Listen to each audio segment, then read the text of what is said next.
வருத்தப்படாத வாலிபர் சங்கம் படத்தின் மூலம் தமிழ் சினிமாவில் அறிமுகமானவர் நடிகை ஷாலு ஷம்மு.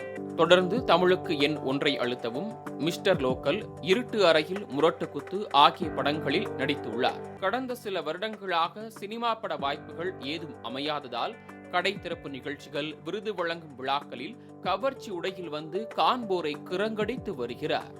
இந்நிலையில் மர்ம கும்பல் ஒன்று தன்னிடம் மோசடியில் ஈடுபட முயற்சித்ததாக இன்ஸ்டாகிராமில் வீடியோ ஒன்றை அவர் வெளியிட்டிருந்தார்.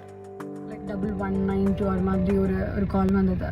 ஸோ அதிலேருந்து கால் பண்ணதும் இந்த மாதிரி அதில் மிஷின் வாய்ஸ் கேட்குது. அந்த மிஷின் வாய்ஸில் வந்து எனக்கு சொல்கிறாங்க, நீங்கள் வந்து 3,43,000க்கு சம்திங் ஆன்லைன் ஷாப்பிங் பண்ணியிருக்கீங்க அண்ட் இது உண்மை அப்படின்னா ப்ரெஸ் 1, இது போய் அப்படின்னு உங்களுக்கு ரிப்போர்ட் பண்ணணும்னு தோணுச்சுன்னா ப்ரெஸ் 9, உங்களுக்கு வந்து நாங்கள் கஸ்டமர் கேர் சப்போர்ட்டில் வந்து கனெக்ட் பண்ணுவோம் அப்படின்ற மாதிரி எனக்கு சொன்னாங்க. அண்ட் நான் வந்து காலையில் எழுந்திரிச்சதும் நான் ஆன்சர் பண்ணுற ஃபர்ஸ்ட் கால். ஓகே, ஸோ எனக்கு ஒன்றும் புரியல.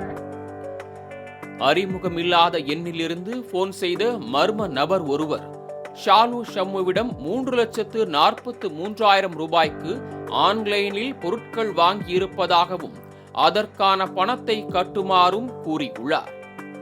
இதற்கு நடிகை ஷாலு ஷம்மு தான் எந்த பொருட்களையும் வாங்கவில்லை என கூறவே, அதற்கு மறுமுனையில் இருந்தவர்கள் கிரெடிட் கார்டு மேல் உள்ள கடைசி 4 இலக்க எண்களையும் பிறந்த தேதியையும் கொடுக்குமாறு பேசியுள்ளார். இது மோசடி கும்பல்தான் என உறுதி செய்த ஷாலு ஷம்மு திட்டி தீர்த்ததுடன் காவல் நிலையத்தில் புகார் அளிக்கப் போவதாக பேசி போன் இணைப்பை துண்டித்துள்ளார். தனக்கு நேர்ந்தது போல வேறு யாருக்கும் நேர்ந்துவிடக் கூடாது என எண்ணியவர் இது குறித்து வீடியோ வெளியிட்டு பொதுமக்களை எச்சரித்துள்ளார். சொல்றதுக்கு எங்களுக்கு வந்து அலோவன்ஸ் கிடையாது, ஸோ உங்களுக்கு வெரிஃபிகேஷனுக்கு நீங்கள் இதை சொல்லி தான் ஆகணும் அப்படின்ற மாதிரி ரொம்ப பொலைட்டாக தான் பேசினாங்க. நான் சொன்னேன், இஃப் அட் ஆல் நீங்கள் வெரிஃபிகேஷனுக்கு எப்படி நீங்கள் என்ன கேட்குறீங்களோ அதே வெரிஃபிகேஷனுக்கு தான் நானும் உங்களை கேட்குறேன். ஸோ பெட்டர் நீங்களும் எனக்கு வந்து பதில் சொல்லுங்க அப்படின்னு சொன்னதுக்கு அப்புறமா, இல்லை மேம் நாங்கள் சொல்ல மாட்டோம். எனக்கு அப்புறமா கோவம் வந்துடுச்சு. ஸோ இப்படிதான் வந்து ஒருத்தங்களுக்கு கால் பண்ணிட்டு இந்த மாதிரி ஆட்டோ ஜென்ரேட்டட் கால் கொடுத்துட்டு எல்லாரையும் ஸ்கேம் பண்றீங்களா, உங்களுக்குலாம் அசிங்கமாவே இல்லையான்னு சொல்லிட்டு ரொம்ப திட்டிட்டேன். கோவம் வந்துட்டு அதுக்கு பிறகு இந்த ஸ்கேமை நான் கொண்டு போய் கண்டிப்பா நான் வந்து ஸ்டேஷன்ல கம்ப்ளைண்ட் பண்ணுவேன் அப்படின்னு சொல்லி அவனை திட்டிட்டு நான் வச்சுட்டேன்.